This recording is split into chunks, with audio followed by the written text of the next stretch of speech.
Magandang araw ulit sa inyong lahat mga kamatyas! Ayan, matapos nga at makita natin kung papaano bumawi si Magnus kay Perugia.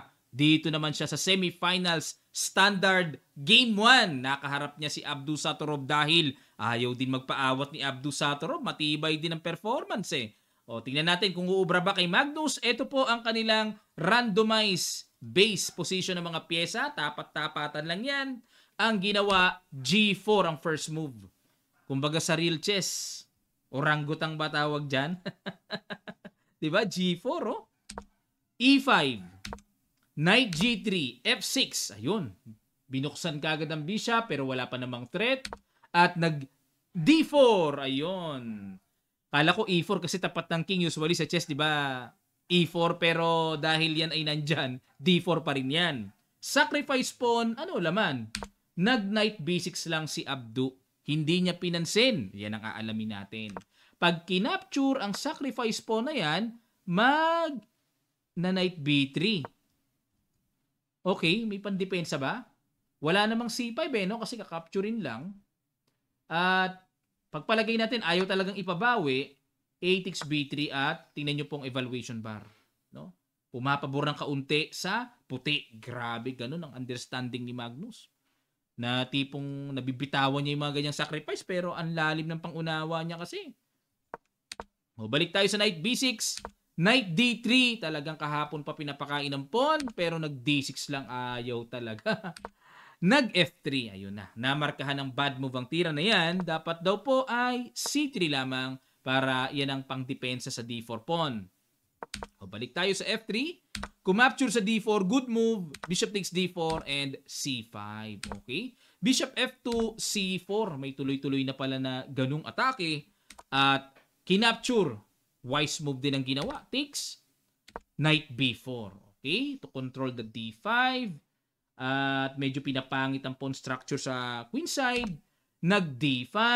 Depensa para matibay na ang C4 talaga. Nag C3. Buksan lang ang bishop, diagonal, at nag-bishop F4, knight H5, bishop H6. Okay? Kasi may threat din eh. Hindi ma-capture kasi may threat din doon sa G7. Kaya dinipensahan na lang ni Abdu at nag-F4. Ayan, mukhang mag-H4 tapos G5 kukulungin ng bishop. Nag-castle queenside. Okay? O, ibalik ko lang ha. Sa Fisher Random po, hindi pa nagagalaw ang king, hindi pa nagagalaw ang tore. O pag online, idikit lang ang king dyan sa rook, automatically castle queenside yan. Nang real chess, proper castle position. Okay? O pero, kung yan ay talagang physical board, ilagay ang king dyan at italo ng tore sa D8. Okay? Nag-knight G3, G6 para walang lundag na panggulo. At nag-E3, another D3. Sorry, E3 nga. Nalilito na ako. Baliktad kasi ang king at queen eh. So, nag-E3. Bad move ang ginawa ni Magnus. Dapat daw, bishop C2. Okay, tingnan natin ang kaibahan. E3, queen D7, queen E2, rook FE8, good move, at nag-knight C2. Ayan, maagang proteksyon. Bishop F8. Na-realize dito ni Abdu mukhang walang gamit ang bishop niya. Gusto niyang ilagay sa active square C5. Pero bad move pa rin. Dapat daw B5. Ayan, iba ang diskarte ng computer engine po sa ganito, no? Bishop F8, B4, Bishop E6 threat sa pawn, H3 depensa, at H5. Talagang gustong wasakin dito ni Abdu ang king side naman. At nag-knight D4. Brand X pa rin ang tira. Dapat daw po ang tira ay F5. Mas malakas. Pag kinapture ng pawn yan, knight takes H5. May threat pa sa F6. Pasensya na po, medyo maingay yung aso dito. Baka naririnig nyo. Ayan, paumanhin. Pakipagtyagaan lang. Nag-knight D4. Kumapture. F5. Good move. Bishop F7. HG4. Queen C7. Threat sa knight. Nag-Queen F3. Depensa. Bishop H6. Threat sa pawn. Rook E1. Simple defense lang. Bishop G5. Ayan, para kasi kakapture sa G6, mabibaitin ng pawn eh, mamaya, no? Kaya nag-Bishop G5 at nag-A4 to gain space sa queen side. Kumapture na, Bishop takes F5, checking B8 at nag-Rook E2. Another bad move, questionable move na naman sa computer engine. Dapat daw diretsong atake na. Oo nga, mas on point ito para sa akin kasi mas makapaghahatid ng mabilis na pressure. Lalo na, nandyan ang king sa B8 mga kamatsas. Okay? O, balik tayo sa Rook E2, Knight G6. Good move naman, syempre. Worst piece, kailangan i-develop. Kinapture na, capture at binarhan ng knight. Okay lang po na bigyan ng bishop pair ang kalaban pero make it sure na ang isang tubo ay barado. Pag dalawang tubo ay talagang dumadaloy o dinadaluyan ng malakas na diagonal, yun ang delikado. Barado isa okay lang yan. Nag-Queen E5, nag-A5, ayan na. Queen E4. Blunderacious po ang ginawa dito ni Abdu Satorov. Dapat daw ang tira, capturein na lang ang pawn, and simple rook takes A5. So equal pa rin naman ang evaluation bar. Nakakailang nga lang sa black side dahil tipong baka mamaya mag-slide dyan, may mga check-check dyan.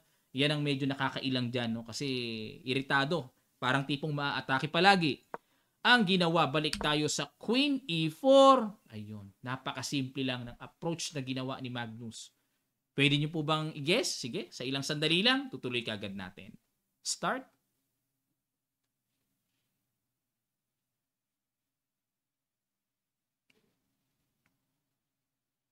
Maraming salamat po. Congrats sa mga nakakita.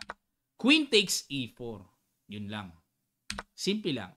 Capture. O di nakuha na ng isang pawn. Rook takes G4. May bawi.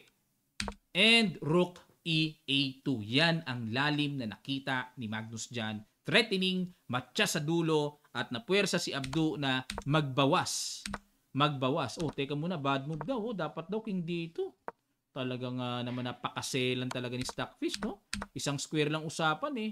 Nag-Rook E8. Ayun, pressure dito. Good move, Rook H1 para agawin ang file na yan.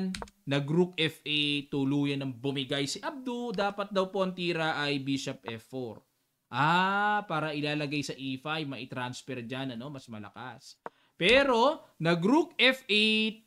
Ayun, tumbok ang tira ni Magnus na napakasimple lang pero medyo nawala na ng gana nawala na yung kumpiyansa. Knight D6.